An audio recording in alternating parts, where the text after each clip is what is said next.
कुंभकर्ण की पत्नी वरोचन की कन्या वज्रज्वाला थीं। उसकी एक दूसरी पत्नी का नाम कर्कटी था।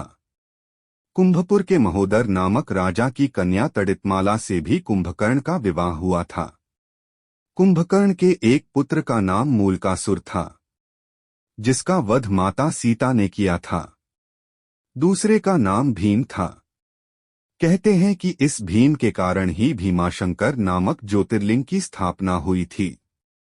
कहते हैं कि रावण की सेना में अस्त्र शस्त्र या यंत्र बनाने वाले एक से एक वैज्ञानिक थे, जैसे शुक्राचार्य, भार्गव, शंबुक और कुंभकर्ण और वज्रज्वाला।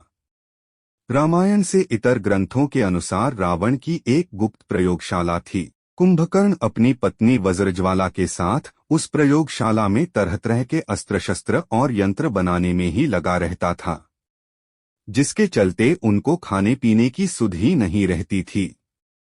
कुंभकर्ण की यंत्र मानव कला को ग्रेट इंडियन पुस्तक में विजार्ड आर्ट का दर्जा दिया गया है। इस कला में रावण की पत्नी धान्यमालिनी भी पारंगत थी। ऐसी भी मान्यता है कि रावण का भाई कुंभकर्ण 6 महीने बाद एक दिन जागता और भोजन करके फिर सो जाता था, क्योंकि इसने ब्रह्मा जी से इंद्रासन की जगह निद्रासन का वरदान मांग लिया था। इसका शरीर विशालकाय था। कहते हैं कि कुंभकर्ण जन्म लेते ही कई लोगों को खा गया था, जिससे घबराकर सारी प्रजा इंद्र से मदद मांगने लगी।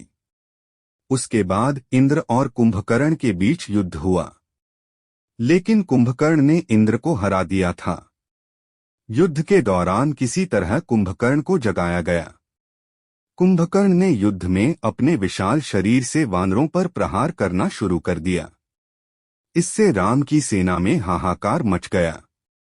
सेना का मनोबल बढ़ाने के लिए राम ने कुंभकर्ण को युद्ध के लिए ललकारा और भगवान राम के हाथों कुंभकर्ण वीरगति को प्राप्त हुआ। उसके शव के गिरने से लंका का बाहरी फाटक और परकोटा गिर गया था।